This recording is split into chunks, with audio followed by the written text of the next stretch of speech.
So first of all, what I'm seeing is there's a dragon over here. It's a green dragon. It's kind of plump and kind of chubby, so it doesn't look too menacing. And it doesn't look like it eats people or kills people. It's green and it's on this side. And then I see a man. He's short. He's probably like 5'3", 5'4". What's funny is he's wearing only a pair of boxers, the heart-shaped, boxers, and he's holding a shield, and he's walking towards this dragon. And then behind him, I see a woman. They're about the same age, and it seems like they might be an odd couple, but she's tall. She's like probably 6 feet tall. She's also holding a shield. She's wearing those medieval dresses, and she's behind him, and they're both headed towards this dragon. So when I saw that, I was just thinking, it seems like there's a major, major thing in your life that you're heading towards or you're doing that you're not fully prepared for. That's what I'm getting. Because the way I looked at this dragon, it looks plump, and you might assess the situation like, oh, it's harmless. It's not going to, hurl fireballs at me and roast me alive, because in your eyes, you're like, it's plump. It doesn't look too menacing, but you're wearing your boxers and you're headed towards this thing that is, 10 times your size. It could be very careless with you and hurt you. And then there's also somebody behind you, a woman or somebody that, we equate to as somebody that you're supposed to protect. And yet you're leading this person into this situation when it might or might not have a good outcome for the two of you. So I feel like it's important to, come to situations prepared. And if you're going to do something, you have to do it wholeheartedly. You can't half-ass it. That's what it feels like to me. If you're going to, head towards a monster, even if it's friendly, but you don't know that it's friendly, but it's like 10 times your size, you need to have your battle gear on. You need to have your sword. You need to put on your armor. You need to have a strategy. You can't just tiptoe in and look it directly in the eyes when you're not, equipped properly. Okay? So that is also the messages coming through with the cards. So first of all, I feel like there is a financial arrangement or a financial entanglement between you and another person. And I feel like with you and the other person, there's a great deal of trust, okay? So I'm not going to downplay that aspect, because I feel like you trust them, they trust you. There's a sense of mutual trust. And I feel like it was something that was rushed in very hastily. And thank God that, you can trust them and they can trust you. But I feel like it was like slapped together very, very quickly. And then I feel like it's gotten a little bit messy to kind of unravel yourself. And I feel like if you ever break up with this person, or if you ever stop being business partners with this person, it can be very, very, very messy. So that's the first thing I'm seeing. Something that was slapped together in a very hasty manner, and it was not well thought out. And I feel like you and the other person are figuring things out as you go. And it's almost like, you're doing things out of necessity, and you're like taking it one day at a time. But I don't see any long-term goals, and I don't see any long-term vision. And that really scares me, because I feel like, things are done so spontaneously that it's really hard for the two of you to have any type of a tangible goal, long-term goal moving forward. Okay. So that's what I'm seeing here.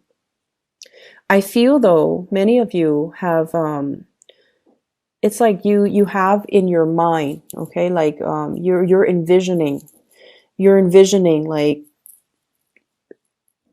I want to have a lot of financial security, and I want to be able to take care, have the money. I don't need to be a billionaire, but I need to have the money to take care of the people that I love. And I feel like there are a lot of stressors in your life right now. It could be bills, expenses piling up. It could also be like, I just feel like a lot of writing that you have to do, a lot of reading, a lot of writing, a lot of projects, a lot of expectations from people. So it seems like it's all around you. And you're taking care of one thing after another. And your free time, I feel, is very severely limited, by the way. You're taking taking care of problems as they creep up. And it's like you're whacking one thing, putting that down, and then another problem would creep up. So you're expected to be like at all places at the same time. And it's really not fair to you for other people to expect that of you. And I feel like all of the other people's expectations really detract you from, first of all, your own free time. And then you have to answer to all of their expectations. You have to be, the jack of all trades. And I feel like you're just constantly catering to other people and you're not really able to do anything for yourself. So if you have those long-term goals, I want to go to school, I want to get my degrees, I want to take this language course, I want to do more career development, I want to buy a property. All of those goals that you want as an individual, they get put on the back burner, and then other people's goals become your main objective. And so it's really important this week to say no to people, okay? Kind of like heading to see that dragon. Like, I'm not prepared. I can't do it right now. Let's just revisit that in about a month or 2 months, okay? Let me get equipped. Let me be fully prepared, because I want to be able to do things well. And if I do something, I want it to have a good outcome. So I feel like you have to really draw boundaries with other people. And you also, I feel almost like there is something here where you're putting on a very brave face. Okay. You're kind of like the one that other people rely on for everything. And so it's in your nature to project this very optimistic, everything will be fine. But I feel like you're constantly reassuring other people everything's going to be fine. But deep down, you don't feel that way. Deep down, you don't feel that way. And so you need to tell yourself too that, it's like you're convincing other people, but you're not really convincing yourself. So it's time to pull back your energy, focus on yourself, and not do so much and worry so much about what everybody is doing. We need to get ourselves a little bit more grounded and a little bit more centered. Okay. For those of you there who might have recently taken on a job, I feel like they're promising you a lot more than they're able to deliver. Okay. And then I also feel like for those of you who have a job right now where you are constantly in the public eye, people see you, you're very visible, they recognize you, there might be some fame, some fortune associated with it. There's some type of a backlash. So when things are good, when you make progress, when you say the right things, everyone sees that you're capable and competent. One thing goes wrong, and of course they're going to blame the person who's the most visible, right? So I feel like there's something here about being very visible. It's kind of like that lightning rod, you're very visible. So when the attention is very positive, it's all on you. And then if one single thing goes wrong, they forget everything that happened before. And the negative attention is focused on you. And so the energy is very extreme. And it seems as if, your performance is heavily scrutinized, or your performance is being heavily monitored.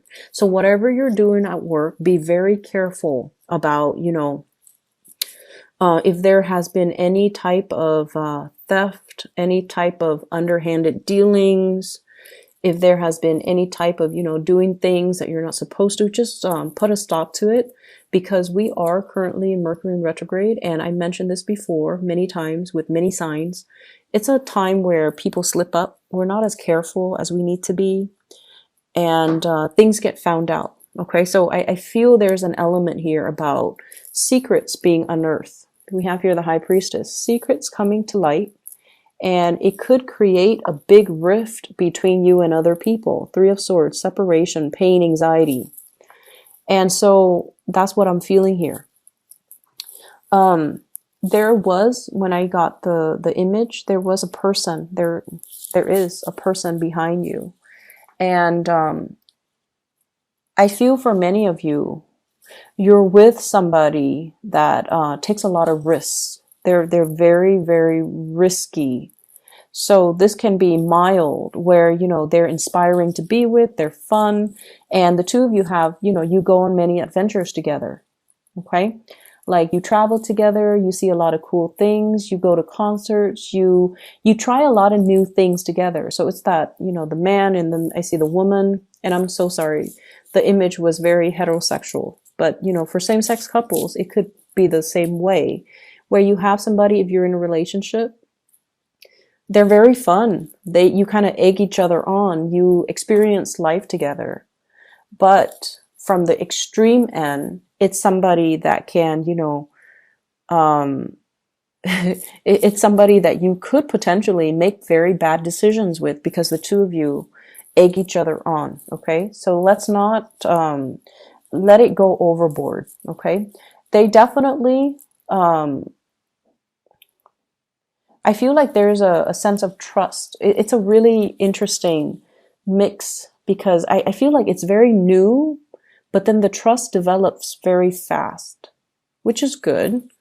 And then I see financial entanglement, like I mentioned, with the other person.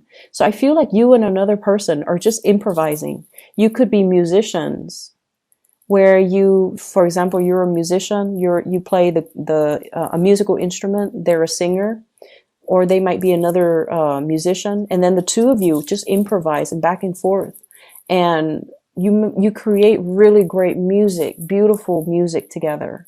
One person could be a singer, the other person can play the instrument, and you improvise, and you can get a crowd, gather around you, because the two of you have great chemistry together. And so there's an element of being able to achieve fame from that. But I feel like it's a very risky venture. There's a big element of risk if you're not careful. But I definitely see like